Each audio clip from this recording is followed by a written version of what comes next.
Hello everyone, welcome you all at Lokesh Sir Unlimited Study Zone. So chemical reaction and equation हमारा chapter चल रहा है और कल हम लोगों ने डिस्प्लेसमेंट रिएक्शन कंप्लीट कर लिए थे और आज टर्न है बच्चों डबल डिस्प्लेसमेंट रिएक्शन का। कल हम लोगों ने केवल हमने देखी थी डिस्प्लेसमेंट रिएक्शन और आज हम देखने वाले हैं डबल डिस्प्लेसमेंट रिएक्शन। बच्चों देखिए स्क्रीन की तरफ ध्यान दीजिए और आज क्या होने वाला है रिएक्शन में। देखिए मैं आपके सामने एक रिएक्शन दिखा रहा हूँ कुछ इस तरीके की। यस, अब इसको मैं थोड़ा सिंपल लैंग्वेज में लिख रहा हूं। देखिए आपके पास में डबल डिस्प्लेसमेंट मतलब एक बार डिस्प्लेसमेंट नहीं होगा, यहाँ पे दो बार डिस्प्लेसमेंट होगा। तो आपके पास में एक रिएक्टेंट है जिसमें एक बॉन्ड है बी के साथ और दूसरा रिएक्टेंट है जिसमें सी बॉन्ड है डी के साथ। बोलिए क्लियर कि नॉट क्लियर। अब ए ने देखो ए का चार्ज जो है प्लस है और बी का चार्ज क्या है माइनस। अब जब दो अलग अलग चार्जेस एक दूसरे से कनेक्ट रहते हैं, एक बॉन्ड में रहते हैं बेटा, तो इसको बोलते हैं हम लोग आयनिक कंपाउंड। कौन सा कंपाउंड है ये? आयोनिक। तो बेटा ये जो अपना पहला वाला है ये भी एक आयोनिक कंपाउंड है और ये वाला भी कैसा है? Ionic compound. क्लियर कि नॉट क्लियर। अब बेटा हो गया क्या कि अभी तक ए बी के साथ कनेक्टेड था, ए प्लस था बी माइनस था और यहाँ पे सी प्लस था और डी क्या था? माइनस था, मान लो। तो हो गया क्या बेटा, ये आयन एक्सचेंज हो जाएंगे, मतलब अदला बदली हो जाएंगे। तो ए वाला चला जाएगा बेटा डी वाले के साथ और बी वाला चला जाएगा सी वाले के साथ और नया कंपाउंड बनेगा, ए के साथ डी आ जाएगा और बी के साथ सी आ जाएगा या सी के साथ बी आ जाएगा, जो भी लिखना हो लिख लीजिए। तो बताइए यहाँ पर डिस्प्लेसमेंट कितने बार हुआ है? एक बार की दो बार? दो बार हुआ है। तो इसको रिएक्शन को हम लोग बोलते हैं डबल डिस्प्लेसमेंट रिएक्शन। और बेटा यहाँ पर जो इन्वॉल्व होती है प्रोसेस, यहाँ पर जो प्रोसेस इन्वॉल्व होती है उस प्रोसेस का नाम लिख लीजिए, ये होती है आयन एक्सचेंज प्रोसेस। कौन सी प्रोसेस इन्वॉल्व होती है? आयन एक्सचेंज प्रोसेस इन्वॉल्व होती है बच्चों। यहाँ पे आयन एक्सचेंज प्रोसेस इन्वॉल्व होती है। तो ये थोड़े प्लस माइनस ऊपर बनाइएगा, हल्का सा यहाँ पर ऐसा बना दिया गया है। तो ए का प्लस चार्ज होता है, बी का माइनस होता है, सी का प्लस है, डी का माइनस है। एक्सचेंज हो गया, ए वाला कनेक्ट हो जाएगा डी के साथ और सी वाला कनेक्ट हो जाएगा बी के साथ। तो कंपाउंड आपका बन जाएगा रिएक्टेंट में A D and C B या बी सी, वट जो लिखना हो लिख लीजिए।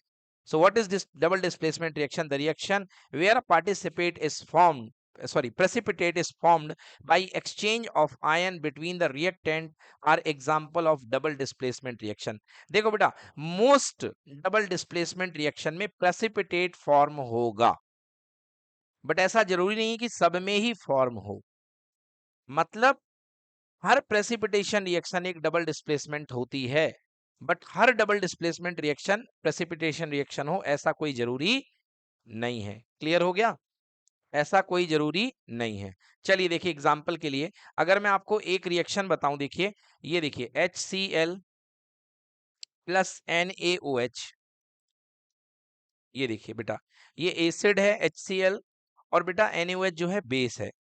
ओके, HCl है एसिड और NaOH है बेस। अगर आप पोलरिटी की बात करो बेटा, हाइड्रोजन प्लस होता है, क्लोरीन माइनस होता है, सोडियम प्लस होता है और हाइड्रोक्साइड माइनस होता है। अब देखो आयन एक्सचेंज हो जाएगा बेटा, Na चला जाएगा Cl के साथ तो कंपाउंड बनेगा, बोलो NaCl।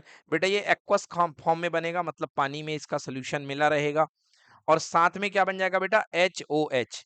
तो HOH को ध्यान से लिखो, अगर आप HOH को लिखोगे तो ऐसे, और एग्जैक्टली ये बेटा मिला करके है H2O। क्या है ये? H2O। तो ये देखिए यहाँ पे भी क्या हो गया H2O। तो बताइए ये रिएक्शन डबल डिस्प्लेसमेंट है कि नहीं है? बट क्या यहाँ पर प्रेसिपिटेशन बना है? नहीं बना। यहाँ पर प्रेसिपिटेट नहीं बना, ये एक्वस सॉल्यूशन है और ये प्योर लिक्विड है।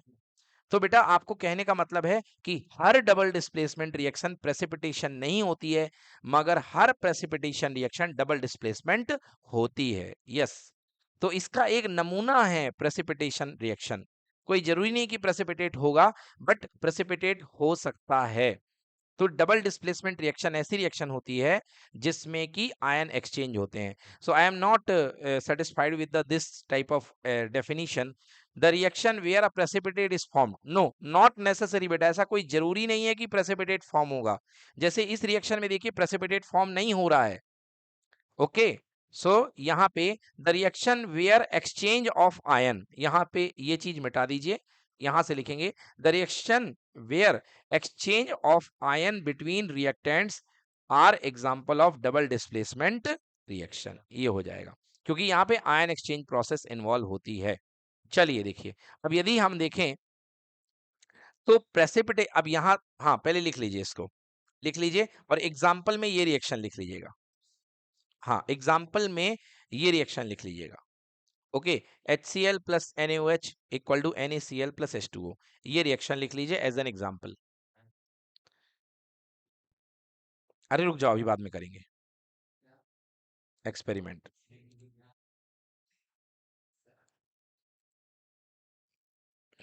लिख लिया? नहीं लिख पाए? चलिए आगे बढ़ते हैं। तो आपने देख लिया कि किस तरीके से ये डबल डिस्प्लेसमेंट रिएक्शन होती है।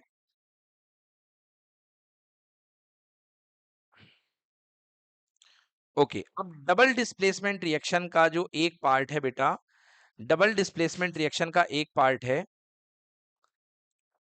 कौन सी रिएक्शन बताइए? Precipitation reaction. Yes, double displacement reaction में प्रेसिपिटेट बन जाता है। देखिए, तो डबल डिस्प्लेसमेंट रिएक्शन के बारे में हमने चर्चा कर ली। The reaction where exchange of ion between the reactant are example of double displacement reaction। तो यहाँ पर ये वाली जो लाइन है, आपको ये वाली लाइन जो है इसको नहीं लिखनी है ना, where precipitate is formed। अब डबल डिस्प्लेसमेंट रिएक्शन का एक छोटा सा पार्ट है प्रेसिपिटेशन रिएक्शन। तो अब अगली हेडिंग बनाइए, precipitation reaction. Double displacement reaction होती है तो कई बार प्रेसिपिटेट बन जाता है। अब आप यहाँ पे प्रेसिपिटेशन की बात कर सकते हैं, है ना? अब आप यहाँ पे प्रेसिपिटेशन की बात कर सकते हैं। चलिए तो लिखिए, the reaction where a precipitate is formed, the reaction where precipitate is formed by exchange of ions, the reactions where a precipitate is formed, precipitate is formed। इस बार आपको लिखना है a precipitate is formed, क्योंकि इस बार हम आपको लिखवा रहे हैं प्रेसिपिटेशन रिएक्शन, इस बार डबल डिस्प्लेसमेंट नहीं लिखवा रहे हैं। डबल डिस्प्लेसमेंट तो हो गया। The reaction where a precipitate is formed by exchange of ions,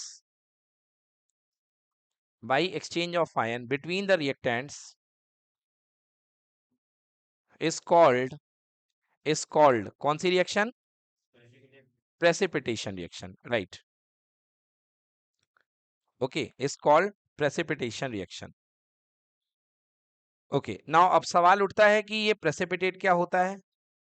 देखिए, जब आपकी डबल डिस्प्लेसमेंट रिएक्शन होती है तो डबल डिस्प्लेसमेंट रिएक्शन के ड्यूरिंग में, देयर डबल डिस्प्लेसमेंट रिएक्शन के समय में जब आप इन दो रिएक्टेंट्स को मिलाते हो तो कुछ कलर बनता है और उस कलर के साथ एक अनसोल्यूबल सब्सटेंस बनता है जो जा करके नीचे सेटल हो जाता है। यस, जो जा करके नीचे सेटल हो जाता है तल्ले पे, है ना, बॉटम पे, at the bottom of the tube बेटा वो सेटल हो जाता है।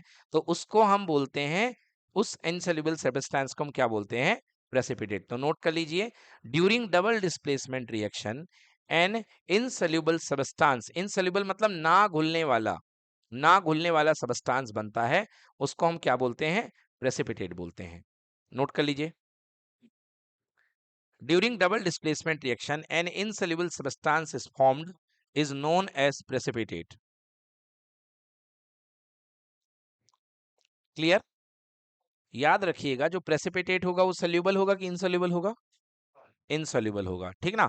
और प्रेसिपिटेट बेटा according to the property of reactant अलग अलग कलर के बनेंगे, कभी येलो बन सकता है, कभी व्हाइट बन सकता है। तो अकॉर्डिंग टू जो उनकी प्रॉपर्टी होगी उसके बेसिस पे अलग अलग प्रेसिपिटेट बनेंगे। ना घुलने वाला, इनसोल्यूबल मतलब ना घुलने वाला, मतलब ये पानी में डिसॉल्व नहीं होगा, नीचे जाकर के थोड़ी देर में सेटल डाउन हो जाएगा, आकर के नीचे ऐसे बैठ जाएगा, तो इसको बोलते हैं इनसोल्यूबल। ठीक है, इसको हम बोलते हैं इनसोल्यूबल। सोल्यूबल मतलब पूरा घुलने वाला, बिल्कुल, उसको सोल्यूबल कहते हैं। जैसे शक्कर पानी में सोल्यूबल होती है, तो जो पूरा घुल जाएगा उसको सोल्यूबल बोलते हैं, जो समझ में भी नहीं आएगा, और जो नहीं घुलेगा उसको इनसोल्यूबल बोलते हैं। नमक घुल जाता है, सोल्यूबल होता है, ठीक है ना। चलिए, yes, any reaction that produces a precipitate can be called a precipitation reaction. तो ऐसी कोई भी रिएक्शन जिसमें प्रेसिपिटेट फॉर्म्ड होता है उसको हम क्या बोलेंगे? Precipitation reaction. और आप जान चुके हैं कि हर प्रेसिपिटेशन रिएक्शन एक डबल डिस्प्लेसमेंट रिएक्शन होती है।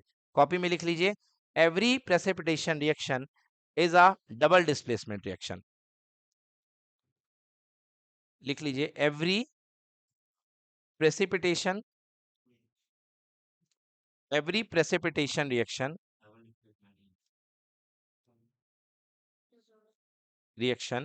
is a double displacement reaction. चलिए डन। आगे बढ़ते हैं, देखते हैं इसकी किस तरीके से ये होती है। Reaction between barium chloride and sodium sulphate. चलिए पहली रिएक्शन हेडिंग बनाइए, barium chloride and sodium sulphate. Barium chloride और सोडियम सल्फेट के बीच की रिएक्शन की बात करते हैं। देखिए, yes, reaction between barium chloride and sodium sulphate. तो सबसे पहले, यस बेटा, ऑब्वियसली मैंने पहले ही कहा कि प्रेसिपिटेशन जो है जरूरी है कि डबल डिस्प्लेसमेंट होगी। हर डबल डिस्प्लेसमेंट रिएक्शन प्रेसिपिटेशन का होना जरूरी नहीं है, मगर हर प्रेसिपिटेशन रिएक्शन डबल डिस्प्लेसमेंट होगी, ये बात तय है। क्लियर हुई बात? आइए देखते हैं बेरियम क्लोराइड और सोडियम सल्फेट का फॉर्मूला क्या होगा। सबसे पहले मैं पूछना चाहता हूं, 100 में बताइए बेरियम क्लोराइड का फॉर्मूला क्या होगा। बेरियम की वैलेंसी बच्चों होती है +2 और क्लोरीन की क्या होती है -1। तो बताइए बेरियम क्लोराइड का फॉर्मूला। बिल्कुल सही, यहाँ 2 चला जाएगा तो BaCl2 बन जाएगा बेरियम क्लोराइड का फॉर्मूला। क्या बन जाएगा? BaCl2। और सोडियम सल्फेट का फॉर्मूला, सोडियम की वैलेंसी होती है +1 और सल्फेट की वैलेंसी होती है -2। तो बताइए सोडियम सल्फेट का फॉर्मूला क्या बनेगा? Na2SO4। चलिए आइए अब हम इन दोनों की रिएक्शन कराते हैं। ये हमने ले लिया, एक टेस्ट ट्यूब में हमारे पास में बेरियम क्लोराइड है और एक में सोडियम सल्फेट है। ये देखिए राइट वाली टेस्ट ट्यूब में सोडियम सल्फेट है और लेफ्ट वाली जो टेस्ट ट्यूब है इसमें बेरियम क्लोराइड डला हुआ है। जैसे ही आपने सोडियम सल्फेट को बेरियम क्लोराइड में मिलाया, मतलब रिएक्शन हुई, और आपके पास में देखिए क्या बन जाएगा, रिएक्शन में ये व्हाइट कलर का प्रेसिपिटेट मिल जाएगा आपको। तो रिएक्शन किस तरीके से होगी? Na2SO4 प्लस BaCl2, एरो लगाने के बाद BaSO4 प्लस NaCl। क्लियर हो गया कि नहीं हुआ? इस तरीके से यहाँ पे ये रिएक्शन हो रही है। देखिए क्या हो गया है, एक बार मैं लिख देता हूं, Na2SO4 प्लस BaCl2। देखिए जरा समझिए इस चीज को बेटा, सोडियम क्या होता है? Positive ion. सल्फेट क्या होता है? Negative ion. राइट। बेरियम क्या होता है? Positive ion. क्लोरीन क्या होता है? Negative ion. तो बताओ प्लस वाला किसके साथ चला जाएगा? माइनस के साथ। तो क्या बन गया? NaCl। और ये भी दो हैं, ये भी दो हैं, तो आगे क्या लग जाएगा? 2 NaCl। बोलो क्लियर कि नॉट क्लियर? और बेरियम के साथ कौन आ जाएगा? सल्फेट। तो बन गया BaSO4। बोलो क्लियर कि नॉट क्लियर? अब ये जो बना है बेटा BaSO4, ये प्रेसिपिटेट होता है, इसलिए आप यहाँ पे एरो लगा दीजिए और नीचे लिख दीजिए PPT। मतलब थोड़ी देर में ये जो है व्हाइट कलर का नीचे सेटल हो जाएगा। नीचे क्या हो जाएगा? सेटल हो जाएगा। थोड़ी देर में ये सेटल हो जाएगा। रिएक्शन लिख लीजिए बैलेंस करके, है ना? ये लिखिए Na2SO4 plus BaCl2 equal to BaSO4 plus 2NaCl। तो यहाँ पे प्रेसिपिटेट क्या है? Barium sulphate. क्या है प्रेसिपिटेट? Barium sulphate. बेटा बेरियम सल्फेट किस कलर का होता है? व्हाइट कलर का। नोट करिएगा, बेरियम सल्फेट जो होता है व्हाइट कलर का होता है। डन, अच्छे से नोट कर लीजिए। युवराज एकदम क्लियर है सब कुछ? भूमि क्लियर है एकदम बेटा? Sodium sulphate plus barium chloride equals to 2NaCl plus BaSO4। ठीक है, बताइए 2NaCl किस फेज में रहेगा? एक्वस फेज में। किस फेज में रहेगा? एक्वस फेज में। ठीक है, क्लियर हो गया? चलिए हम नेक्स्ट बात करते हैं, अगली रिएक्शन लेते हैं। ठीक है ना? अगला है, देखिए अगली रिएक्शन में यहाँ पे है हमारे पास में बेरियम सल्फाइड। बेरियम सल्फाइड, चलिए मैं फॉर्मूला बनाना बता देता हूँ आपको बेरियम सल्फाइड का। बेटा बेरियम की वैलेंसी होती है +2 और सल्फर की होती है -2। दोनों कैंसिल हो गए बेटा, बन जाएगा BaS, बेरियम सल्फाइड। ये लिखिए बेरियम सल्फाइड प्लस ZnSO4। तो जिंक की वैलेंसी होती है +2 और SO4 की होती है -2, दोनों कैंसिल हो गए, बन गया जिंक सल्फेट। बताइए बेरियम किसके साथ अटैच हो जाएगा? SO4 के साथ। और सल्फर किसके साथ अटैच हो जाएगा? जिंक। क्या बन जाएगा? BaSO4 plus ZnS। ठीक है ना? ये देखिए यहाँ पे मैंने डाउनवर्ड एरो लगाया है। युवराज बताइए डाउनवर्ड एरो का मतलब क्या है? बिल्कुल सही, ये जा करके सेटल हो जाएगा। और बेरियम सल्फेट का कलर क्या होता है? व्हाइट। तो व्हाइट कलर का प्रेसिपिटेट बन जाएगा। नोट कर सकते हैं एक रिएक्शन। अगली रिएक्शन देखते हैं कॉपर क्लोराइड की। कॉपर क्लोराइड की रिएक्शन कराएंगे हम पोटेशियम आयोडाइड के साथ। के का मतलब पोटेशियम, आई का मतलब आयोडीन। पोटेशियम की वैलेंसी +1 आपने लिखी थी, आयोडीन की वैलेंसी होती है -1। लिख लीजिए वैलेंसी चार्ट में, दोनों कैंसिल हो गए, बन गया के आई मतलब पोटेशियम आयोडाइड, पोटेशियम। बताइए कॉपर किसके साथ सेट हो जाएगा? आई के साथ। कॉपर किसके साथ सेट होगा? आई के साथ। बट थोड़ा सा ट्विस्ट है, कॉपर की वैलेंसी बेटा यहाँ पे 2 है। क्या है कॉपर की वैलेंसी? +2। और आयोडीन की होती है कितनी? -1। तो 1 यहाँ पे आएगा और 2 यहाँ पे आएगा। बोलो कंपाउंड क्या बनेगा? CuI2। क्या बनेगा? CuI2। और ये जो है पोटेशियम चला जाएगा Cl के साथ, है ना?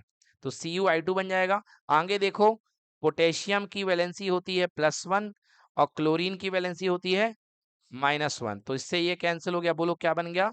Potassium chloride KCl। क्लियर की नॉट क्लियर?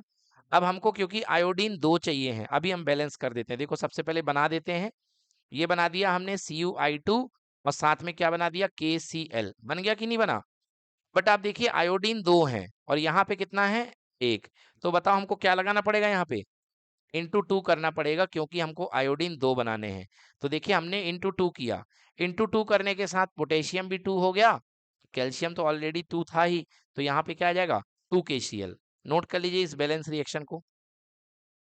तो बैलेंसिंग भी हम साथ साथ में आपको बताते जा रहे हैं, नोट कर लें।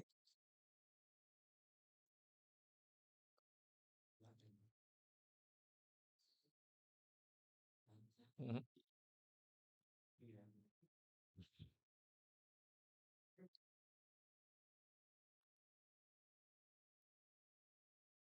कोई डाउट है इसमें बच्चों? कुछ पूछना है तो पूछिए। बेटा प्लस माइनस तो बैलेंस ही होती है ना। मेटल बेटा प्लस होता है, नॉन मेटल माइनस होता है। जिंक बेटा प्लस है, सल्फेट आयन है, माइनस होता है। ठीक है, डबल डिस्प्लेसमेंट रिएक्शन। हाँ, ये डबल डिस्प्लेसमेंट है। ओके, फिर से बता देते हैं फर्स्ट एग्जांपल जो हमने कराया, फिर से बता देते हैं first example. HCl plus NaOH वाला। नोट कर लिया आपने?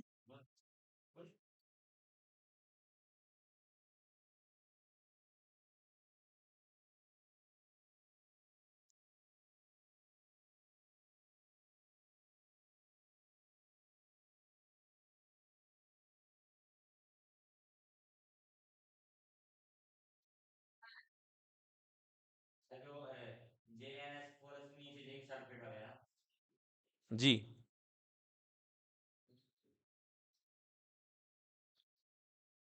चलिए देखिए, अब यदि आपको वो रिएक्शन मैं बता रहा हूँ आपको, जो मैंने पहले रिएक्शन कराई फर्स्ट वाली, तो उसमें मैंने लिया था आपके पास में HCl। HCl मतलब हाइड्रोक्लोरिक एसिड। इसमें ये वाला पार्ट होता है प्लस, ये वाला पार्ट होता है माइनस। और इसके बाद मैंने रिएक्शन कराई थी किसकी? NaOH के साथ। मतलब एक तरीके से बेटा ये एसिड है और ये क्या है? बेस है। बट इसमें भी बेटा डबल डिस्प्लेसमेंट रिएक्शन इन्वॉल्व हो रही है। बट याद रखिएगा यहाँ पे प्रेसिपिटेशन नहीं है। डबल डिस्प्लेसमेंट तो है बट प्रेसिपिटेशन नहीं है। एक्सचेंज कर दीजिए। बताइए H किसके साथ चला जाएगा और Na किसके साथ? Cl।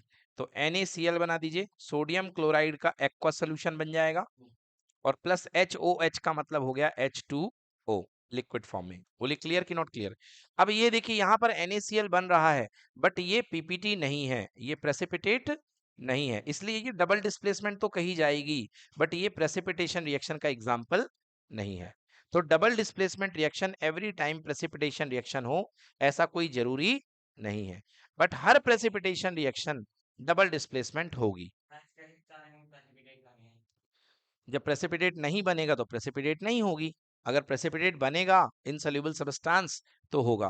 Precipitate is symbolized by an arrow pointing downward. जहां भी प्रेसिपिटेट बनेगा आपको डाउनवर्ड एरो लगाना चाहिए। ठीक है, ये देखिए जहां पर बनेगा प्रेसिपिटेट वहां पर डाउनवर्ड एरो आपको बताना पड़ेगा। अब आपको ये कि सर हमें कैसे याद रहेगा कि कोई प्रेसिपिटेट है कि नहीं है? बेटा कुछ एग्जांपल आपको याद रखने पड़ेंगे कि प्रेसिपिटेट है कि नहीं है। जैसे BaSO4, याद रखिए कि BaSO4 क्या होता है? Always precipitate.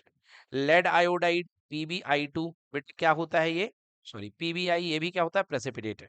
और क्या बताऊं? CuI2 कॉपर आयोडाइड, ये भी क्या होता है बेटा? प्रेसिपिटेट। समझ गए? तो कुछ एग्जाम्पल आपको याद रखने पड़ेंगे प्रेसिपिटेट के। चलिए, तो ये हमारा पार्ट पूरा फिनिश हो जाता है। अगली रिएक्शन की ओर चलते हैं। अगली रिएक्शन है ऑक्सीडेशन एंड रिडक्शन रिएक्शन। ये थोड़ा सा डिफिकल्ट है, हल्का सा ध्यान दीजिएगा इसमें। ऑक्सीडेशन एंड रिडक्शन, तो सबसे पहला पार्ट है, हम ऑक्सीडेशन पढ़ते हैं। ऑक्सीडेशन का पहले एग्जाम्पल देख लीजिए। बेटा ऑक्सीडेशन वर्ड नाम से ही स्पष्ट है। ऑक्सीडेशन होना मतलब addition of oxygen, addition of oxygen. तो ऑक्सीडेशन का मतलब होता है addition of oxygen, addition of oxygen, मतलब ऑक्सीजन का ऐड होना, किसी चीज का ऑक्साइड बनना, that is called oxidation reaction. ये देखिए आपके पास में, यहाँ पर एक आपके पास में बाउल है और उस बाउल में आपने कॉपर पाउडर भर रखा है। ये देखिए कॉपर का पाउडर है, बाउल कह लो या चाइना डिश। ये वायर गेज है, ये ट्राइपॉड स्टैंड है और बर्नर है। अब हमने यहाँ पर बुनसन बर्नर से इसको गर्म करना शुरू किया। अब आप कहेंगे सर गर्म क्यों कर रहे हैं? देखो बेटा, हम इसके साथ ऑक्सीजन की रिएक्शन कराने वाले हैं, मगर कॉपर एक स्लो मेटल है, कॉपर एक आलसी मेटल है। समझ गए ना? और कॉपर इतनी खुले में रिएक्शन नहीं करता ऑक्सीजन के साथ। अगर यहीं पर आप सोडियम ले लेंगे तो बिना कोई कुछ करे, बिना आग लगाए, बिना एक्स्ट्रा टेम्परेचर दिए, भड़भड़ा के सोडियम जल जाएगा। समझ गए? पोटेशियम जल जाएगा। मगर कॉपर आलसी होता है, इसलिए कॉपर को थोड़ा सा आपको हीट देनी पड़ेगी।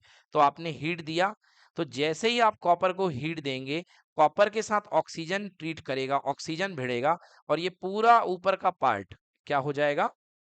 ब्लैक हो जाएगा। बिकॉज यहाँ पर जो कॉपर का था, कॉपर का ऑक्साइड बन गया। पहले जो कॉपर था, कॉपर का क्या बन गया? ऑक्साइड बन गया। कौन सी रिएक्शन इन्वॉल्व होती है? हमने कॉपर लिया, कॉपर के साथ ऑक्सीजन को ट्रीट किया और ये देखिए बन गया CuO। क्योंकि कॉपर की वैलेंसी होती है +2, ऑक्सीजन की होती है -2, दोनों कैंसिल हो गए और क्या बन गया? CuO, copper oxide. क्लियर की नॉट क्लियर? चाइना डिश बेटा जिसमें आप रखते हैं, चाइना की बाउल जो होती है जिसमें आप रखते हैं गर्म करने के लिए, that is called China dish. China मतलब बेटा चीनी मिट्टी के बर्तन। हाँ, दैट इज कॉल्ड चीनी मिट्टी के बर्तन को ही चाइना डिश बोलते हैं। ये जो वायर गेज होता है, ये वायर वायर का एक जाली होती है जिससे डायरेक्टली बेटा ये मेटल के संपर्क में नहीं आती है आग। और चाइना की डिश जो होती है टूटती नहीं है। वायर गेज से क्या होता है, आग की इंटेंसिटी जो आग होती है फैल जाती है चारों तरफ, तो बराबर बराबर हीटिंग मिलती है। नहीं तो पता चले एक ही जगह से हीटिंग मिलेगी। ये बेटा इसमें, ये चाइना डिश के नीचे यहाँ पर अच्छा ये जो होता है, ये व्हाइट कलर का प्लेट, ये व्हाइट कलर का प्लेट इसमें लगा होता है हीट को इवनली फैलाने के लिए। हीट को बराबर बराबर फैलाने के लिए ये प्लेट लगी होती है। प्लेट नहीं होता, एक तरीके का पेपर जैसा कुछ होता है, जिससे हीट को बराबर बराबर हर एरिया में हीट बराबर बराबर फैलती है और एकदम से डायरेक्ट नहीं लगती है। जो बेटा जो फ्लास्क होता है ना, जो फ्लास्क हुआ करता है, अगर आप उसको डायरेक्टली हीट में गर्म करोगे ना, तो बेटा वो क्या हो जाएगा? एकदम से जल जाएगा, पिघल जाता है कई बार। हाँ, ग्लास ग्लास की जो ट्यूब होती है जिसको टेस्ट ट्यूब बोलते हैं, तो इसलिए बेटा इस तरीके से ये सब लगाया जाता है जिससे एकदम से हीटिंग ना हो, थोड़ा रुक रुक करके हो, धीरे धीरे हो, बैलेंस हीटिंग। आइए इसको हम बैलेंस कर दें। बेटा ये ऑक्सीजन 2 है और यहाँ पे ऑक्सीजन 1 है, तो बैलेंस नहीं हुआ, तो यहाँ पे 2 लगेगा। जब 2 कॉपर है तो यहाँ पे भी क्या लगेगा बोलो? 2 लगेगा। इस तरीके से ये रिएक्शन हमारी बैलेंस हो जाती है। नोट कर लीजिए, ये है कॉपर का ऑक्सीडेशन। कॉपर इस तरीके से अपना ऑक्साइड बनाता है और कॉपर का ऑक्साइड ब्लैक कलर का होता है। This is called copper oxide. Okay, ये है कॉपर का ऑक्साइड।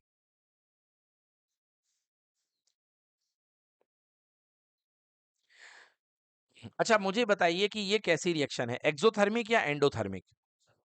हाँ, आपने बोली एक्सोथर्मिक, बिल्कुल गलत कहा आपने, एक्सोथर्मिक नहीं है। आपको यहाँ पे हीट देनी पड़ रही है, आपने यहाँ पे टेम्परेचर दिया है, तो एक्चुअली आपने यहाँ पे हीट दी है। आप यहाँ पे ट्रायंगल भी लगा सकते हैं। तो क्योंकि आपको हीट देनी पड़ रही है ऑक्सीजन ऑक्सीजन को रिएक्ट कराने के लिए, तो ये कौन सी रिएक्शन है? This is endothermic. ये कौन सी रिएक्शन का एग्जाम्पल है? एंडोथर्मिक। अच्छा, ऑक्सीडेशन क्यों कहेंगे? देखो पहले ऑक्सीजन अलग था, अब आकर के ऑक्सीजन इसमें ऐड हो चुका है। तो ऐसी रिएक्शन जिसमें ऑक्सीजन अटैच हो जाता है, ऐसी रिएक्शन को हम क्या बोलते हैं? That reaction is called oxidation reaction. So here copper is giving oxygen, copper is gaining oxygen, not giving, copper is gaining oxygen to form copper oxide, copper is gaining oxygen to form copper oxide। Done. चलिए next example देखते हैं। ये clear हो गया सभी को एकदम? हाँ, चलिए नेक्स्ट एग्जांपल देखते हैं। ये आपके पास में इथिल अल्कोहल है। ये थोड़ा सा बड़ा एग्जांपल है और हम लोग को चैप्टर 4 में भी आएगा। इथाइल अल्कोहल है बेटा, ये this is called ethyl alcohol, और इसकी रिएक्शन हम करा रहे हैं सोडियम के साथ। इसकी रिएक्शन हम करा रहे हैं सोडियम के साथ। देखिए क्या हो जाएगा, C2H5ONA, और यहां पर बन जाएगा C2H5ONA, और हाइड्रोजन गैस निकल गई, हाइड्रोजन यहाँ पे अलग हो गई, और ये हो गया। तो आप क्या कह सकते हैं? देखिए बेटा हो क्या रहा है, अभी हमने ऑक्सीडेशन आपको क्या बताया था? हमने पिछली स्लाइड में आपको ऑक्सीडेशन बताया कुछ इस तरीके से। ऑक्सीडेशन का मतलब ये बताया हमने आपको, oxidation means addition of oxygen, addition of oxygen, oxidation means addition of oxygen, और removal of hydrogen, removal of hydrogen. Oxygen का ऐड होना या हाइड्रोजन का निकलना, बाहर जाना। तो यहाँ पे देखिए ऑक्सीजन ऐड हो रहा है, तो इस तरीके से ये ऑक्सीडेशन है। बट अगला जो एग्जांपल हम आपको दिखाने जा रहे हैं वो आपको समझ में नहीं आएगा। ये देखिए यहाँ पे C2H5OH है। अब ये C2H5OH है, इसमें से ये वाला हाइड्रोजन निकल गया, ये वाला हाइड्रोजन देखो अलग हो चुका है, ये वाला जो हाइड्रोजन है क्या हो चुका है? अलग हो चुका है, और खुद में बना लिया है H2। ये देखिए, तो यहाँ पर हाइड्रोजन रिलीज हो रहा है, हाइड्रोजन निकल रहा है। तो बताइए ये कौन सी रिएक्शन है? ऑक्सीडेशन है ना? हाँ, ये भी ऑक्सीडेशन हो गई। तो ऑक्सीडेशन दो तरीके से डिफाइन हो रहा है, आइदर ऑक्सीजन का ऐड होना या हाइड्रोजन का निकलना, लॉस्ट होना। तो रिएक्शन नोट कर लीजिए, C2H5OH के साथ जब आप Na की रिएक्शन कराते हैं सोडियम की, C2H5OH क्या है बेटा? Ethyl alcohol. ओके, और Na यहाँ पे क्या है? Na यहाँ पे है सोडियम, तो बन जाएगा C2H5ONA प्लस H2। बैलेंस कराने के लिए यहाँ पे 2 कर दीजिए, और यहाँ पे भी सोडियम भी 2 कर दीजिए, और ये रिएक्शन बैलेंस हो चुकी है। So ethyl alcohol has lost hydrogen, ethyl alcohol ने अपना हाइड्रोजन क्या कर दिया है? लॉस्ट कर दिया है। Hence oxidation is the gain of oxygen और लॉस ऑफ हाइड्रोजन। अब ये कंप्लीट रिएक्शन हो गई ऑक्सीडेशन की। What is oxidation? Oxidation is the gain of oxygen और लॉस ऑफ हाइड्रोजन, या तो ऑक्सीजन आए या हाइड्रोजन जाए, both the reactions are called oxidation. हाँ बिल्कुल सही, रिडक्शन इसका उल्टा हो जाएगा, gain of hydrogen, loss of oxygen. अब रिडक्शन इसके बाद ही हम पढ़ने वाले हैं। Okay, so oxidation is the gain of oxygen और लॉस ऑफ हाइड्रोजन। लिख लिया? कंपाउंड के नाम अच्छे से नोट कर लीजिए, चैप्टर नंबर 4 में ये रिएक्शन फिर से आएगी। फर्स्ट लेफ्ट में है इथाइल अल्कोहल, जिससे आपकी वाइन वगैरह बनती हैं। एथिल अल्कोहल ये बहुत ही सक्रिय एलिमेंट होता है शराब वगैरह का। प्लस सोडियम के साथ रिएक्शन कराई है, तो बन चुका है सोडियम एथॉक्साइड C2H5ONA, और प्लस हाइड्रोजन गैस रिलीज हो गई है। डन। चलिए अब पढ़ते हैं रिडक्शन रिएक्शन। तो अभी आपने देखा ऑक्सीडेशन, ऑक्सीडेशन का जस्ट उल्टा हम पढ़ेंगे रिडक्शन में। तो ऑक्सीडेशन में आपने पढ़ा एडिशन ऑफ ऑक्सीजन, और रिडक्शन में आप पढ़ेंगे रिमूवल ऑफ ऑक्सीजन, मतलब ऑक्सीजन का निकलना। वहां पे था ऑक्सीजन का ऐड होना, और यहाँ पे है रिमूवल ऑफ ऑक्सीजन, ऑक्सीजन निकल जाए, और addition of hydrogen, addition of hydrogen, hydrogen का ऐड होना, this is called reduction reaction. देखते हैं कैसे होती है। ये देखिए आपके पास में कार्बन है, और कार्बन में H2 हाइड्रोजन की रिएक्शन हम करा रहे हैं, और बन गया CH4। क्या बन गया? मतलब कार्बन में आपने हाइड्रोजन ऐड करी और आपका मीथेन बन गया। तो साफ साफ आपको दिख रहा है कि यहाँ पे एडिशन ऑफ हाइड्रोजन हो रहा है, हाइड्रोजन का गेन हो रहा है। तो बताइए यहाँ पर कौन सी रिएक्शन हुई है? रिडक्शन, है ना? कौन सी रिएक्शन हुई है? रिडक्शन। किसका रिडक्शन हुआ है? बिल्कुल गलत, कार्बन का। भाई आ करके किस में एडिशन हुआ है? कार्बन में। तो जिसमें एडिशन हुआ उसी का तो रिडक्शन हुआ है। हाइड्रोजन आ करके किस में अटैच हो गया है? कार्बन में। तो कार्बन का रिडक्शन हो गया। कार्बन का क्या हो गया? रिडक्शन। बोलो क्लियर हुआ कि नहीं हुआ? कार्बन का क्या हो गया? रिडक्शन। और इसको आप ऐसे भी कह सकते हो कि कार्बन रेड्यूस हो गया। कार्बन क्या हो गया? रेड्यूस हो गया। चलिए, एक रिएक्शन जो पीछे वाली है उससे हमें काफी कुछ सीखने को मिल सकता है। तो थोड़ी सी बात यहाँ पर इस रिएक्शन की हम कर लेते हैं। यस, ये रिएक्शन की बात कर लेते हैं। हाँ, देखिए यहाँ पर ये जो है C2H5OH से क्या हो चुका है? H निकल चुका है। तो यहाँ पर ये बताइए क्या हुआ है? C2H5OH क्या हुआ है? ऑक्सीडाइज हुआ है कि रेड्यूस हुआ है? देखिए, हाइड्रोजन का रिमूवल हुआ है, और हाइड्रोजन का रिमूवल होना ऑक्सीडेशन कहलाता है। मतलब यहाँ पर कौन सी रिएक्शन इन्वॉल्व है? ऑक्सीडेशन। और यहाँ पर C2H5OH का ऑक्सीडेशन हुआ है। So this is said to be oxidized. क्या कहलाएगा बेटा? ऑक्सीडाइज्ड। समझ में आया कि नहीं आया? ये क्या कहलाएगा? ऑक्सीडाइज। चलिए आगे आते हैं। अब देखिए यहाँ पे कार्बन है, हाइड्रोजन है, और कार्बन का यहाँ पे रिडक्शन हुआ है। तो कार्बन क्या कहलाएगा यहाँ पे? कि कार्बन रेड्यूस हो गया है। कार्बन क्या हो चुका है? रेड्यूस। तो I can say carbon is reduced. Carbon का रिडक्शन हुआ है, तो कार्बन इज रेड्यूस्ड। यस। चलिए अगली रिएक्शन देखते हैं। ओजोन। ओजोन में से ऑक्सीजन बना और एक ऑक्सीजन निकल गया। ये जो बेटा अकेला ऑक्सीजन होता है इसको बोलते हैं हम नेसेंट ऑक्सीजन। क्या बोलते हैं? Nascent oxygen. तो यहां पर बताइए क्या हुआ है? ऑक्सीडेशन हुआ है कि रिडक्शन हुआ है? रिडक्शन हुआ है। Very good. यहां पर क्या हुआ है? Reduction, because it is removal of oxygen. किसका रिडक्शन हुआ है? ओजोन का। बिल्कुल सही। किसका रिडक्शन हुआ है? ओजोन का। ओजोन का रिडक्शन हुआ है। तो मैं पूछूंगा कि कौन रेड्यूस हुआ है? Which is reduced? Which is reduced? Which is reduced? Ozone. कौन सी चीज रेड्यूस हुई है? ओजोन। O3 रेड्यूस हुई है। O3 में ना कमी आई है, तो O3 रेड्यूस हो गई है। क्लियर ना? तो O3 रेड्यूस होकर के क्या बन चुकी है? O2 बन चुकी है। Very good. तो यहाँ पे ऑक्सीजन का लॉस्ट हो रहा है। That's why what is reduction? Reduction is the loss of oxygen और गेन ऑफ हाइड्रोजन। नोट कर लीजिए, reduction is the loss of oxygen और gain of hydrogen.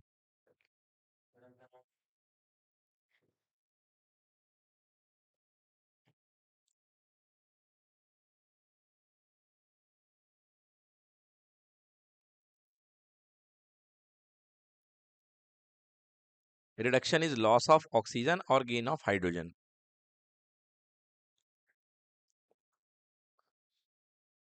Done. Okay. Yes.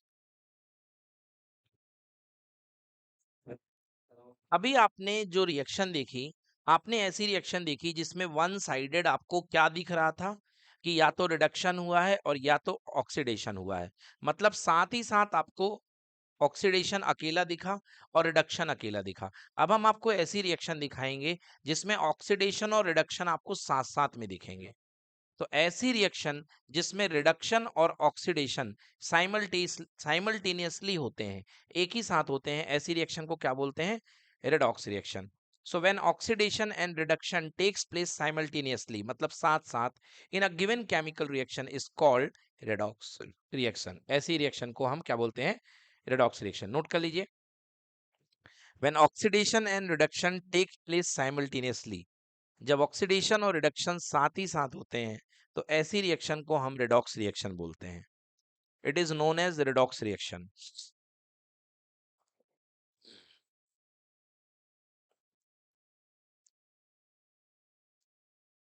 ठीक। when oxidation and reduction takes place simultaneously in a given chemical reaction, then this reaction is called redox reaction.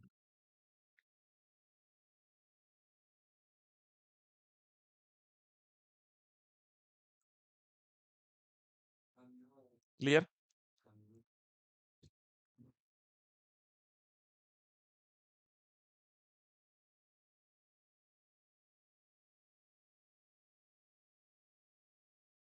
चलिए देखते हैं ये एक reaction आपके सामने। देखिए CuO plus H2 equal to Cu plus H2O। बहुत प्यारी रिएक्शन है। देखिए CuO plus H2 equal to Cu plus H2O।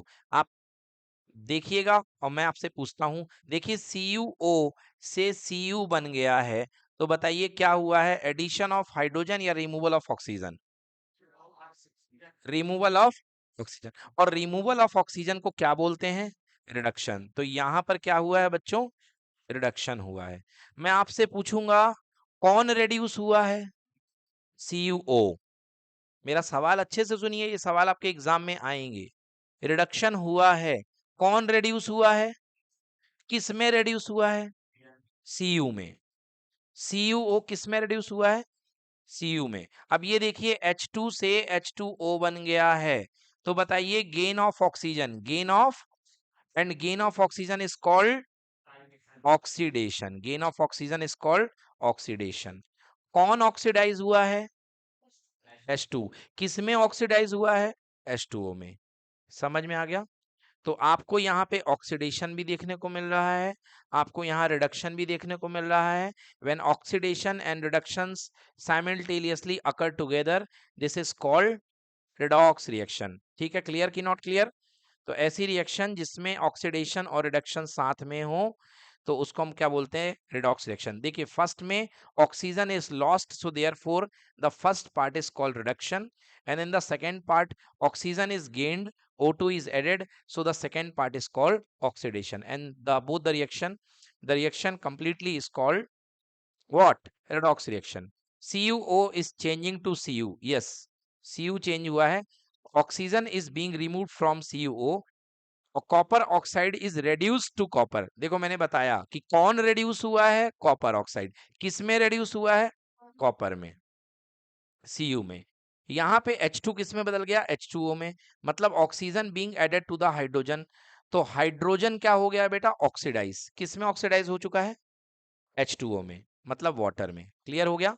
So this is complete about what reaction? Redox reaction. So CuO, देखो बेटा बहुत अच्छी चीज, नई चीज आ रही है बेटा। जो CuO है, CuO का क्या हुआ है? ऑक्सीडेशन हुआ है कि रिडक्शन हुआ है? बिल्कुल सही, CuO का क्या हुआ है? रिडक्शन। मतलब उसने ऑक्सीजन छोड़ा है। देखना कंफ्यूजन क्रिएट होगा। CuO ने ऑक्सीजन छोड़ा है, बोलो हाँ या ना? CuO ने ऑक्सीजन छोड़ा है, मतलब खुद में क्या हुआ? वो रिड्यूस हुआ है। मगर जो ऑक्सीजन छोड़ा है उसने दूसरे वाले को खिलाया कि नहीं खिलाया? हाँ, दूसरे वाले का ऑक्सीडाइजेशन किया। तो जो दूसरे वाले को ऑक्सीडाइज करेगा वो कहलाता है ऑक्सीडाइजिंग एजेंट। क्या कहलाएगा? Oxidising agent. बिल्कुल सही। तो यहाँ पे CuO क्या है? ऑक्सीडाइजिंग एजेंट, क्योंकि ये अपना ऑक्सीजन निकाल करके किसको खिलाने वाला है? H2 को खिलाने वाला है। बोलो यस की नो? बिल्कुल सही, पहली बात हो गई। अब दूसरा देखो, ये ऑक्सीडाइजिंग एजेंट हो गया। अब H2 की बात कर रहे हैं। H2 जो है सामने वाले से ऑक्सीजन छुड़ा रहा है। H2 जो है सामने वाले से ऑक्सीजन क्या कर रहा है? छुड़ा रहा है। यस और नो? और ऑक्सीजन जो लेता है, मतलब सामने वाले को ऑक्सीजन छुड़ा रहा है। ऑक्सीजन का छुड़ाना मतलब सामने वाले को क्या कर रहा है? रेड्यूस कर रहा है। क्या कर रहा है? रेड्यूस। तो ये कौन सा एजेंट बनेगा? Reducing agent. क्या बनेगा? समझ में आई मेरी बात? तो जिसका ऑक्सीडेशन होगा वो रेड्यूसिंग एजेंट बन जाएगा, और जिसका रिडक्शन होगा वो कौन सा एजेंट बन जाएगा? Oxidising agent. कौन सा एजेंट? अब एक ही चीज में क्या क्या पूछा जा सकता है आपसे? कौन सी रिएक्शन है? ऑक्सीडेशन है या रिडक्शन है? कौन रेड्यूस हुआ? कौन ऑक्सीडाइज हुआ? कौन ऑक्सीडाइजिंग एजेंट है? कौन रेड्यूसिंग एजेंट है? मतलब एक ही रिएक्शन में 6 सवाल। क्लियर हो गई सारी बातें? तो बताइए H2 यहाँ पे क्या है? ऑक्सीडाइजिंग एजेंट की रेड्यूसिंग एजेंट? वेरी गुड, यहाँ पे H2 जो है ये रेड्यूसिंग एजेंट है। Yes, so H2 is called reducing agent. The substance which remove oxygen is called reducing agent. The substance which give oxygen for oxidation is called oxidizing agent. Clear हो गया? और simple सी बात, जो खुद में reduced होगा वो ऑक्सीडाइजिंग एजेंट होगा, और जो खुद में ऑक्सीडाइज होगा वो होगा रेड्यूसिंग एजेंट। उल्टा चलता है। क्लियर हो गया? क्लियर हुआ कि नहीं हुआ? चलिए, यस। आइए देखते हैं BaSO4 plus carbon equal to BaS plus CO। अभी रिएक्शन बैलेंस नहीं है क्योंकि भाई साहब यहाँ पे ऑक्सीजन 4 है, तो हमको यहाँ पे 4 लगाना पड़ेगा। 4 लगाने से कार्बन 4 हो गए, तो यहाँ भी 4 लगाना पड़ेगा। अब ये रिएक्शन बैलेंस है। ये देखिए BaSO4 से BS, बताइए हुआ क्या है, ऑक्सीडेशन या रिडक्शन? क्या हुआ है? वेरी गुड, बिल्कुल सही, ऑक्सीजन रिमूव हो चुका है, इसलिए यहाँ पर क्या हुआ है? रिडक्शन हुआ है, बिल्कुल सही, दिस इज रिडक्शन। और C से बन गया CO, क्या हो चुका है? ऑक्सीडेशन हो चुका है, ठीक है ना। यहां पर मुझे बताइए कि BaSO4 जो है वो ऑक्सीडाइजिंग एजेंट है कि रेड्यूसिंग एजेंट है? वेरी गुड, बिल्कुल सही जवाब दिया एक बार में, ऑक्सीडाइजिंग एजेंट है। और C कौन सा एजेंट है? रेड्यूसिंग। तो देखिए BaSO4 जहां पे ऑक्सीडाइजिंग एजेंट है, और जो C है वो कौन सा एजेंट है? Reducing agent. क्लियर कि नॉट क्लियर? यस, नोट कर लीजिए इसको, इस रिएक्शन को। हाँ, नोट कर लें, यहाँ पे BaSO4 जो है ऑक्सीडाइजिंग एजेंट है, और जो C है वो रेड्यूसिंग एजेंट है। फिर से बता देते हैं, देखिए यहाँ पर BaSO4 ने अपना सामने वाले को ऑक्सीजन खिला दिया है। ये देखिए इसका ऑक्सीजन यहाँ पे यूज हो गया है, मतलब सामने वाले को ऑक्सीडाइज कर दिया है, तो इसलिए ये कौन सा एजेंट होगा? Oxidising agent. क्लियर कि नॉट क्लियर? और कार्बन ने ऑक्सीजन खींच लिया, मतलब सामने वाले को रेड्यूस कर दिया। ऑक्सीजन खींचना मतलब क्या करना? रेड्यूस करना। कार्बन यहाँ पे क्या बन गया? Reducing agent. क्लियर कि नॉट क्लियर? ठीक है सब कुछ। तो मैंने कहा ना, इस एक ही कंसेप्ट पे 6 क्वेश्चन। क्या हो रहा है? ऑक्सीडेशन हो रहा है कि रिडक्शन हो रहा है ना। ऑक्सीडेशन किससे किस में हो रहा है? कौन ऑक्सीडाइज्ड हुआ, कौन रेड्यूस हुआ? एंड लास्ट क्वेश्चन, कौन ऑक्सीडाइजिंग एजेंट है, कौन रेड्यूसिंग एजेंट है? क्वेश्चन को बहुत आराम से पढ़ना, क्योंकि समझ में नहीं आता है वो क्या पूछ रहे हैं। जब आराम से पढ़ोगे तभी आपको समझ में आएगा। एनसीईआरटी में एक क्वेश्चन है, काफी कंफ्यूज करेगा। चलिए आइए इससे प्रैक्टिस करते हैं। चलिए ये रिएक्शन है, बताइए किसका ZnO में गया? क्या है ये? बेटा ये रिडक्शन है ना, ऑक्सीजन लॉस्ट हुआ है तो ये रिडक्शन है। और बताइए C से लेके CO, क्या है ये? ऑक्सीडेशन है। क्लियर हो गया? बताइए यहाँ पे जो ऑक्सीडाइजिंग एजेंट कौन है? बिल्कुल सही, ZnO कौन सा एजेंट है? ऑक्सीडाइजिंग एजेंट है। ZnO कौन सा एजेंट है? ऑक्सीडाइजिंग, क्योंकि ये अपना O इसको खिला रहा है, तो ये ऑक्सीडाइजिंग एजेंट है। और यहाँ पे C कौन सा एजेंट है? Reducing agent. क्लियर हो गया कि नहीं हुआ? तो ये ऑक्सीडाइजिंग एजेंट हो गया और रिड्यूसिंग एजेंट हो गया। एक और रिएक्शन लेते हैं, MnO2 plus HCl equal to MnCl2 plus H2O और प्लस Cl2। चलिए बताइएगा। MnO2 टू MnCl2 कौन सी रिएक्शन है ये? यस, ऑक्सीजन लॉस्ट हो रहा है तो दिस इज कॉल्ड रिडक्शन। यहां पर बताइए कौन सी रिएक्शन है? ऑक्सीडेशन। बताइए MnO2 क्या है? ऑक्सीडाइजिंग एजेंट या रिड्यूसिंग एजेंट? बिल्कुल सही है, ऑक्सीडाइजिंग एजेंट है MnO2। और HCl क्या है? रेड्यूसिंग, क्योंकि उसका ऑक्सीजन निकाल रहा है तो सामने वाले को रिड्यूस कर रहा है, तो HCl क्या है? Reducing agent. क्लियर हो गया? तो हमने ऑक्सीडेशन और रिडक्शन के बारे में परफेक्ट तैयारी कर ली है। अब हमारे सामने आती है एक बहुत ही कॉमन सी प्रोसेस जिसको आप बचपन से पढ़ते आ रहे हैं, दिस इज कॉल्ड रस्टिंग। समझ गए? बेटा आयरन के लिए पर्टिकुलर वर्ड यूज होता है रस्टिंग, क्योंकि आयरन में जंग लगे तो उसको रस्टिंग कहलाती है। बट क्या सवाल है कि क्या बाकी मेटल में जंग नहीं लगता? बिल्कुल लगता है बेटा, कॉपर में भी लगता है जंग। तो बेटा बाकी मेटल को सबको मिला करके जंग लगने की प्रोसेस के लिए कॉमन नाम दिया गया है कोरोजन। क्या बोला गया है? कोरोजन। मतलब कोई भी मेटल है दुनिया का, वो स्लोली स्लोली अपने आप को खत्म करता रहता है कुछ इफेक्ट से, तो उसको बोलते हैं, इस प्रोसेस को बोलते हैं कोरोजन। तो बेटा हम केवल आयरन के लिए नहीं पढ़ने वाले हैं, हम सारे मेटल के बारे में पढ़ने वाले हैं। That's why we are going to study corrosion. हम क्या पढ़ने वाले हैं? हम कोरोजन पढ़ने वाले हैं। बोलो क्लियर कि नॉट क्लियर? क्लियर हो गया बेटा? तो ये हमारे पास क्या चलने वाला है? कोरोजन। आइए देखते हैं कोरोजन क्या है। Yes, what is corrosion? Corrosion बताइए ये एक स्लो प्रोसेस है कि फास्ट प्रोसेस है? Slow process. Corrosion is the slow process of decay और डिस्ट्रक्शन। डिके मतलब धीरे धीरे बर्बाद होना। तो कोरोजन की वजह से आप जानते हैं मेटल क्या होते हैं? आबाद होते हैं कि बर्बाद होते हैं? बर्बाद होते हैं। Slow process of decay of destruction, destruction of metal. Why? क्यों होंगे मेटल बर्बाद? Because of effect of air, या तो एयर का इफेक्ट होगा, मॉइस्चर का, और acid, okay, on it is known as corrosion. या तो उस पे एयर का इफेक्ट होगा, या मॉइस्चर का होगा, या किसका होगा, एसिड का। और हो सकता है तीनों का एक साथ भी हो जाए, है ना, तो तीनों का एक साथ भी होगा तो भी कोरोजन होगा। Due to effect of moisture, a layer of reddish brown colour is deposited over the surface of iron, this is called rust. And जो रस्ट का फॉर्मूला होता है बेटा, मैंने पहली रिएक्शन आपको जो कराई थी इस चैप्टर में, Fe2O3.H2O, ये नोट कर लीजिए, ये रस्ट का फॉर्मूला है बेटा। जो जंग लगती है लोहे के ऊपर, that is called ferric oxide. क्या होता है बेटा? हाँ, नोट कर लीजिए, Fe2O3.H2O। Rusting is a type of corrosion. Obviously rusting एक स्लो प्रोसेस है, रस्टिंग भी एक बहुत स्लो प्रोसेस है। क्लियर? एक दिन में तो जंग लगती नहीं है, कई दिनों तक जब आयरन पड़ा रहता है तब उस पर क्या लग जाती है, जंग लग जाती है। So that's why it is a slow process. Understood? चलिए, नहीं कुछ भी नहीं लिखना है इसमें, कोई दिक्कत नहीं है, बस फॉर्मूला लिख लीजिए, रस्ट का फॉर्मूला लिख लीजिए, Fe2O3.H2O, Fe2O3.H2O, ये है रस्ट का फॉर्मूला। ये आयरन नेल्स है विदाउट रस्ट, एकदम नई नई कंपनी से होके आई हैं, और ये आफ्टर रस्टिंग इस तरीके से इसमें ब्राउन कलर की लेयर चढ़ जाती है। डन।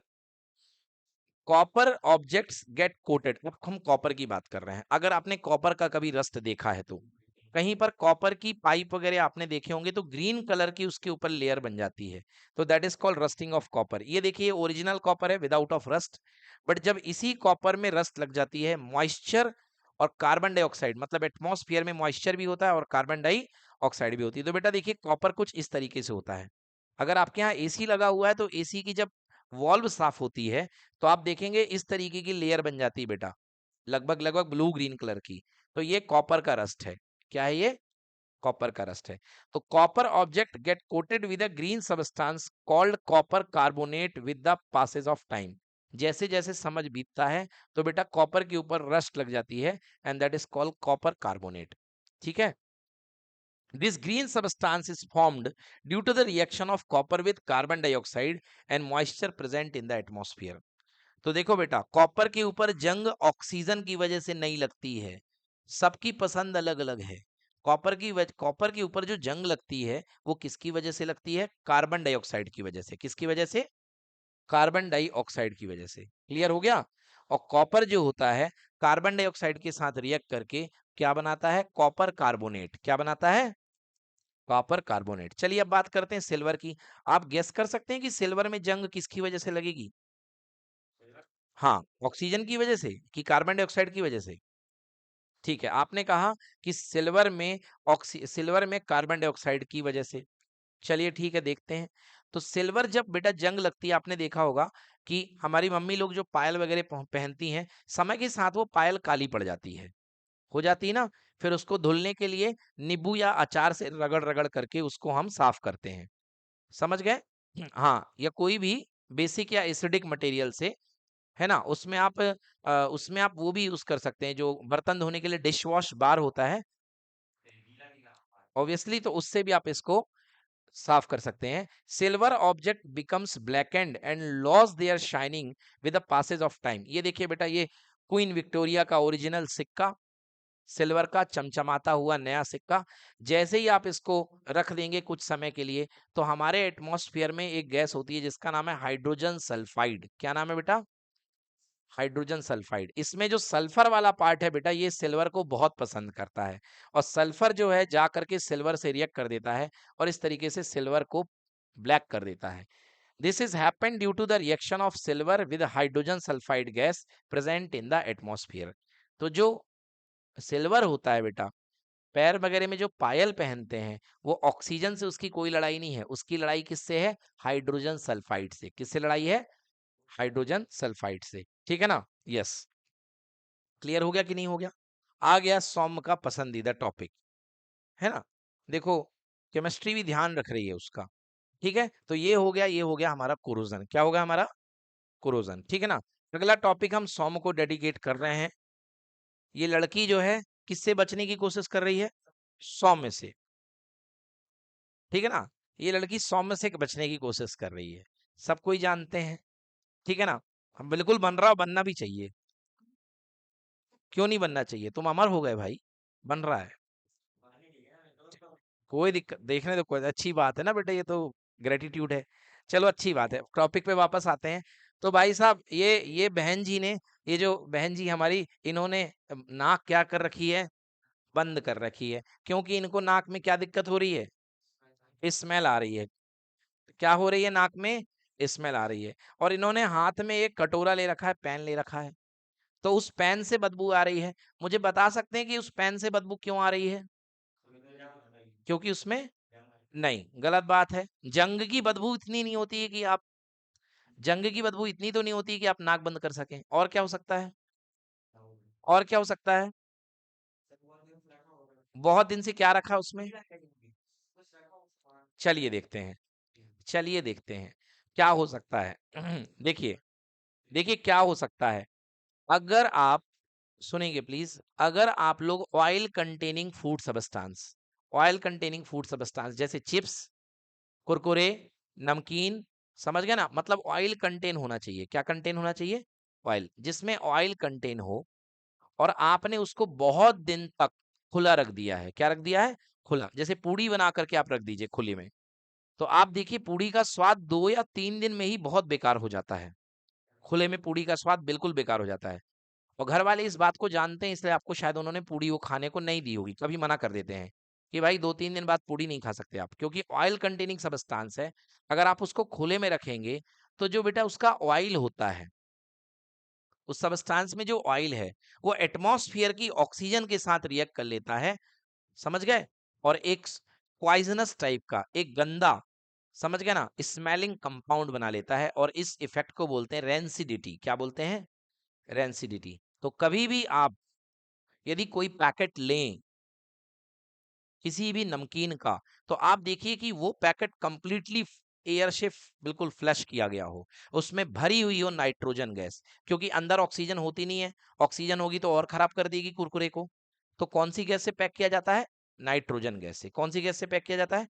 और अगर वो नाइट्रोजन निकली हुई है, मतलब उसमें होल है, तो वो पैकेट बिल्कुल ना लें। वो पैकेट आपको बीमार कर देगा, क्योंकि उसमें अंदर ऑक्सीजन चली जाएगी और उसको, तेल को रेंसिड कर देगी। So this effect is called rancidity. So what is rancidity? When oil and fat containing substance are oxidise, even allowed to stand for a long time, they become rancid।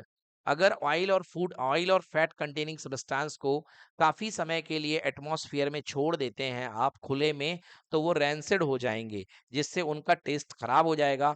Food smells foul, मतलब एक उसमें से गंदी बदबू आती है, और इसका टेस्ट चेंज हो जाता है, and its taste become change. ये देखिए, तो ये आपके मेन सब्सटेंसेस है जिनको आप बहुत पसंद करते हैं। ये कॉमनली स्नैक्स होते हैं, और स्नैक्स आइटम को अगर आप हवा में रख देंगे, तो ये क्या हो जाएंगे बेटा? रैंसिड हो जाएंगे। तो इनको बचाने के लिए आपको क्या करना है? Food is placed in a tight container. Yes, कर रहे हैं ना बेटा, डोंट वरी, एक्सपेरिमेंट होगा। तो क्या होगा बेटा? फूड आइटम को आपको किस में रखना चाहिए? पैक टाइट कंटेनर में। जैसे आप यदि नमकीन लेकर के आ रहे हैं अपने घर में, और नमकीन को आपको रखना है, तो आप उसे खुला बिल्कुल मत रखें। आप इसमें एयर टाइट कंटेनर आते हैं, उसमें नमकीन को भर दीजिए, तो आपकी नमकीन बिल्कुल ड्राई, सुरक्षित रहेगी, और खराब नहीं होगी। क्लियर? हाँ, देखिए, chips are stored in a nitrogen, because nitrogen is least reactive. Chips के अंदर, चिप्स के पैकेट के अंदर नाइट्रोजन गैस भरी जाती है, क्योंकि नाइट्रोजन जो होती है रिएक्टिव नहीं होती है। Antioxidants are used to prevention of oxidation of food containing fat and oils. Foods are also stored in refrigerator as low temperature reduces the rate of reaction। खाने को रेफ्रिजरेटर में भी रखा जाता है, क्योंकि ठंडे एनवायरनमेंट में ऑक्सीजन की रिएक्टिविटी डिक्रीज हो जाती है, और ऑक्सीजन अटैक नहीं करती है। It is also advised to store food away from the sunlight, as sunlight can increase the rate of reaction। आपको सलाह दी जाती है कि सनलाइट में गर्मी होती है, जो ऑक्सीजन को एक्टिवेट कर देती है, जिसके कारण खाना खराब हो जाता है। इसलिए आपको खाना सनलाइट से दूर रखना चाहिए। आपने देखा होगा कि गर्मी के समय में घर वाले कहते हैं कि रात को दाल मत खाओ, क्योंकि रात तक में दाल क्या हो जाती है, खराब हो जाती है। तो वही है, क्योंकि टेम्परेचर ज़्यादा एक्टिव होता है और आपकी दाल वगैरह खराब हो जाती है। सो ये हमारा चैप्टर खत्म होता है। Thank you and tune in with us Lokesh sir unlimited study zone. Thank you so much.